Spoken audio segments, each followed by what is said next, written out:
กับทักทายสวัสดีครับสวัสดีและสบายดีพ่อแม่พี่น้อง FC เบิร์ดสุขุสุขคนเด้อเนาะพี่น้องยินดีต้อนรับทุกคนเข้าสู่ช่อง YouTube ของบัดจิตบันโคอีกแล้วเนาะทักทายสบายดีบรรยากาศตอนดึกๆเนาะหลังจากที่เลิกงานมาเนาะพี่น้องนี่ตอนนี้ก็เป็นเวลาประมาณ5 ทุ่มเนาะ5 ทุ่ม 24 นาทีกำลังสิกินข้าวเนาะกำลังสิเติมพลังหลังจากที่เลิกงานมาเนาะพี่น้องอันนี้ก็เป็นอาหารแรงเนาะเป็นอาหารแรงของบัดจิตเองเนาะเป็นยังไงก็เป็นอาหารอีสานบ้านเฮาเนาะอาหารลาวๆบ้านเฮานี่ก็จะมีตำบักหุ่งเนาะตำบักหุ่งนี่ก็บัดจิตก็บ่ได้กินโดนแล้วเนาะนี่แล้วก็มีอีกอย่างนี่ลาบเป็ดเนาะก็ซื้ออาหารแรงมื้อนี้ก็ซื้อประมาณ100 กว่าบาทเนาะสำหรับข้าวมื้อแรงนี่ก็จะลงมือแล้วบัดนี้เนาะพี่น้องเอ้ยเพราะว่าเลิกงานมากะค่อนข้างที่จะดึกเนาะเลิกงานก็ประมาณ4 ทุ่มครึ่งเนาะเพื่ออาบน้ำแล้วก็มาหากินข้าวเพื่อสิได้รับได้นอนกับประมาณพุ่นแหละเที่ยงคืนเนาะพี่น้องอันนี้ก็จะเป็นข้าวเหนียวเนาะข้าวเหนียวห่อเท่าใดนี่5 บาทอ๋อ5 บาทเนาะป๊าดยังมีอยู่เนาะห่อ5 บาทพี่น้องนี่นะอันนี้ก็กินพอดีอิ่มเนาะ5 บาทก็สมราคาอยู่ปึ๊บแกะลงมือเลยบัดนี้เนาะบ่ไว้หิวข้าวแห้งเนาะพี่น้องเอ้ยเฮาก็จะเฮ็ดแบบนี้เลยเนาะเพราะว่าบ่มีถ้วยเนาะบ่มีถ้วยยังบ่ทันได้ซื้อหยังเลยนะพี่น้องเพราะว่ามาก็บ่ได้ซื้อหยังเนาะถ้วยชามบ่วงก็ยังบ่ทันได้ซื้อก็จะกินข้าวทงแบบนี้แหละเนาะคือผักกับแกล้มเฮานี่ก็จะเป็นประมาณนี้อันนี้เป็นน้ำจิ้มเนาะปึ๊บเอาเนาะพี่น้องเอ้ยสำหรับอาหารในมื้อแรงของบัดจิตก็จะมีประมาณนี้เนาะมีตำบักหุ่งมีลาบเป็ดนะแล้วก็มีไส้กรอกกินเล่นเนาะก็จะประมาณนี้เนาะมาลงมือเลยมือกล้องเฮาตั้งกล้องไว้ก่อนนี่ก็จะเป็นมือกล้องส่วนตัวของบัดจิตเองเนาะพี่น้องเอ้ยสวัสดี FC แน่เลยทักทายสวัสดีตอนดึกๆเนาะกำลังจะเติมพลังนี่เติมพลังหลังเลิกงานเนาะบัดจิตก็จะกินไปน้ำแล้วก็พูดคุยไปน้ำเนาะเกี่ยวกับเรื่องงานของบัดจิตเนาะว่าสาเหตุหยังบัดจิตคือย้ายงานเลยแท้เนาะและงานบอลใหม่ที่บัดจิตเฮ็ดอยู่นี่มันเป็นจังไดแน่มันโอเคบ่เนาะเพราะว่ามี FC เพิ่นก็ได้ถามเข้ามาด้วยความเป็นห่วงเนาะงานบอลใหม่นี่ก็เป็นจังไดโอเคอยู่บ่เจ้าว่าได้อยู่โอเคอยู่พอได้พอเฮ็ดได้อยู่เนาะก็คือบัดจิตนี้ได้ย้ายมาเฮ็ดกับเจ้านายเก่าเนาะก็คือเป็นห้านโรตีนั่นเองเนาะพี่น้องเอ้ยงานบ่นี้ก็ถือว่าโอเคกับบัดจิตอยู่เนาะเพราะว่าบัดจิตก็สามารถที่จะเฮ็ดได้และเจ้านายก็บ่กดดันเนาะถึงว่าค่าแรงมันสิถูกแน่เนาะบัดจิตมาเฮ็ดงานอยู่บ่นี้ได้ค่าแรงมื้อละ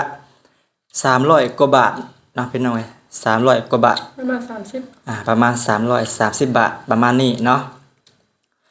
และเพิ่นก็ยังเช่าห้องให้อยู่เนาะก็ดีแต่บ่นี้เพราะว่าเฮาบ่ต้องได้เสียค่าเช่าห้องเนาะเพราะว่าค่าเช่าห้องก็ค่อนข้างที่จะแพงเนาะเดือนหนึงก็ประมาณ 2,000-3,000 เนาะก็ดีอยู่บัดนี้แล้วก็เพิ่นก็มีข้าวให้กินเนาะมีข้าวให้กิน2 คาบเนาะแต่ว่าบัดจิตก็ค่อนข้างที่จะเบื่อเนาะเบื่ออาหารแล้วนี่มากินอาหารบ้านเฮาเนาะกินยามใดก็บ่เบื่อเนาะเป็นไงก็จะเป็นประมาณนี้เนาะก็ถือว่าโอเคอยู่งานบอนใหม่นี่เพราะว่าเจ้านายเพิ่นบ่กดดันเด้เนาะก็กินแบบง่ายๆกินง่ายๆแบบนี้เลยเนาะกินแบบคาทงเติมพลังอย่าว่ากันเด้ออย่าว่ากันเด้อเนาะพี่น้องมื้อสวยมื้อคืออย่างกับเพราะว่ากินอยู่เพิ่นเนาะเราเลยบ่ได้ค่อยซื้อสวยอีกสิ่งจังไว้แต่ละมื้อบางเทื่อก็กินแต่ห้านแล้วก็มากินอยู่น้ำห้านเนาะเพราะว่าเพิ่นเรียกข้าว2 มื้อแต่ก็จะมีอาหารแบบเดิมๆเนาะก็บ่ฮู้ว่าสิกินหยังก็เลยแบบมื้อแดงนี่เฮามาซื้ออาหารบ้านเฮากินดีกว่าคืออยากจำพ ขออนุญาตใส่มือนะบ่วงกับบ่มี ใส่มือแซ่บ บ่วงกับบ่มีถ้วยกับบ่มีพี่น้องทุกมื้อนี้เนาะทุกมื้อนี้บัดจิตก็มีแต่เฮ็ดงานอย่างเดียวเนาะพี่น้องเอ้ยเพราะว่ายังบ่ฮู้ว่าสิได้หยุดมื้อใดเนาะเฮ็ดงานนะเลิกงานมาก็นอนพักผ่อนตื่นเช้ามาก็ไปเฮ็ดงานแบบวนลูปไปจังซี่แหละเนาะก็คือบ่มีเวลาได้ไปทางไหนเลยบ่มีเวลาได้ไปหาเลาะถ่ายคลิปซ้ำเนาะพี่น้องเอ้ยก็อย่าเฝ้าลืมกันเด้อเนาะบัดจิตมาไทยรอบนี้รู้สึกว่าเก็บเงินบ่ได้เนาะพี่น้องเอ้ยเพราะว่าหยังเพราะว่าย้ายงานเรื่อยเนาะบัดจิตมาประมาณ3เดือน4เดือนนี่นะย้ายงานไปแล้วประมาณ1 2 3บ่นี้เนาะ3บ่นี้ก็รู้สึกว่าเก็บเงินบ่อยู่เนาะเก็บเงินบ่ได้บ่นี้ก็รู้สึกว่าเจ้านายก็โอเคเนาะ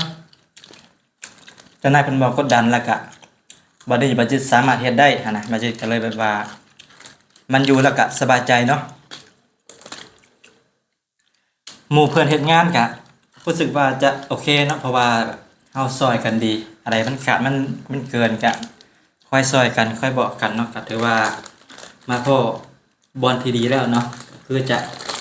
เฮ็ดอยู่บัดนี้แหละ FC เพิ่นก็ได้ติติงเข้ามาเนาะว่าให้งานเลยมันบ่ได้เงินก็แม่นความเพิ่นอยู่เนาะตอนนี้ก็มานับหนึ่งใหม่เนาะมานับหนึ่งมาเริ่มต้นใหม่เนาะพี่น้องก็คือบ่นี้แหละมาเฮ็ดงานกับเจ้านายเก่าก็จะเป็นห้านโรตีเนาะ นายก็ตลอดหันมา แม่นแต่ว่ามาอยู่สาขาใหม่เนาะสาเหตุที่บ่จิตได้ขอออกจากเจ้านายเก่าเนาะก็คือเจ้านายผู้นี้น่ะ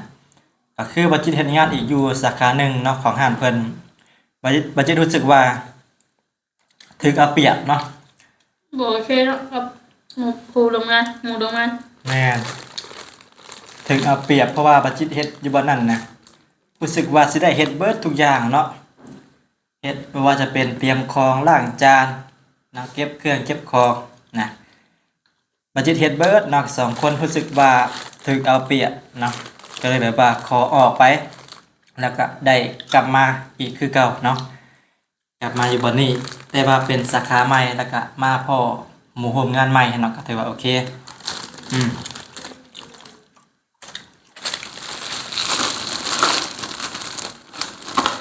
ปึ๊บตัดภาพมาบัดที่นี่เนาะก็ได้กินเป็นที่เรียบร้อยเนาะเป็นยังไงรับประทานอาหารคาบแรงเสร็จเป็นที่เรียบร้อยเนาะตอนนี้นางท้องตึงเนาะนางตามันก็เริ่มหย่อนลงแล้วเนาะเป็นยังไงเพราะว่าเป็นเวลาเที่ยงคืนแล้วตอนนี้เนาะเที่ยงคืน6 นาทีนี่แหละเพื่อเฮาสิได้รับได้นอนเนาะในแต่ละมื้อก็พุ่นแหละเพื่อสิได้นอนรับก็ประมาณตี 1เนาะเล่นโทรศัพท์เล็กน้อยแล้วก็นอนมื้อเช้าก็ตื่นขึ้นมา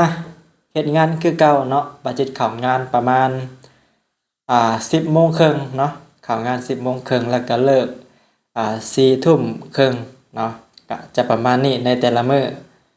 ช่วงนี้ก็มีแต่หน้าเวียกหน้างานเนาะก็บ่ค่อยได้อัพคลิปลงคลิปเพราะปานใดเพราะว่าบ่มีเวลาเนาะพี่น้องจังใดก็ฝากเป็นกำลังใจให้บัดจิตนะเด้อเนาะฝากกดไลค์กดแชร์กดติดตามคือเก่าเนาะอย่าเฝ้าถิ่มเฝ้าปะกันเด้อเนาะฝากเป็นกำลังใจให้บัดจิตแน่บัดจิตก็มีแฮงเนาะมีแฮงที่จะใช้ชีวิตมีแฮงที่จะสู้ต่อก็เพราะว่า FC นี่แหละเนาะเพราะว่าเพิ่นได้คอมเมนต์มาให้กำลังใจก็หลายเนาะบัดจิตก็รู้สึกแบบว่ามีพลังที่จะสู้ขึ้นมาอีกเทื่อหนึงเนาะตอนนี้ก็ได้งานบอลใหม่ก็โอเคเด้อเนาะก็จะมาต่อ PPFC เลยเพิ่นได้ถามเข้ามางานบอลใหม่ที่บัดจิตเฮ็ดก็โอเคอยู่ถึงว่าค่าแรงมันจะน้อยแต่ก็มันสบายใจก็ถือว่าอยู่ได้เนาะครับอย่างเพิ่นบอกได้ใดครับที่อยู่ได้ครับใจอยู่ยากเนาะประมาณนี้เนาะเป็นหน่อยเนาะก็จะเป็นประมาณนี้แหละสำหรับมื้อนี้ก็ได้มากินข้าวแล้วก็เว้าโอ้ลมกับ FC จักหน่อยเนาะเดี๋ยว PPFC สิลืม ตอนนี้ก็สิได้ขอตัวไปพักผ่อนก่อนเด้อเนาะสิได้ขอตัวไปหานอนก่อนบัดนี้เพราะว่ามื้ออื่นก็ต้องได้ตื่นขึ้นมาเฮ็ดงานเนาะเนาะจังได๋ก็ฝากเป็นกำลังใจให้บัดจิตหน่อยเด้อเนาะฝากกดไลค์กดแชร์กดติดตามเป็นกำลังใจและที่สำคัญเนาะก็ ก็ฝากเบิ่งโฆษณาให้บัดจิตแหน่เด้อเพื่อสิได้มีกำลังใจในการถ่ายทำคลิปต่อๆไปเนาะสำหรับคลิปวิดีโอนี้บัดจิตสิได้ขอจบคลิปไว้เพียงส่ำนี้ก่อนขอตัวไปพักผ่อนก่อนเด้อเนาะขอคำว่าสำบายดีบ๊ายบาย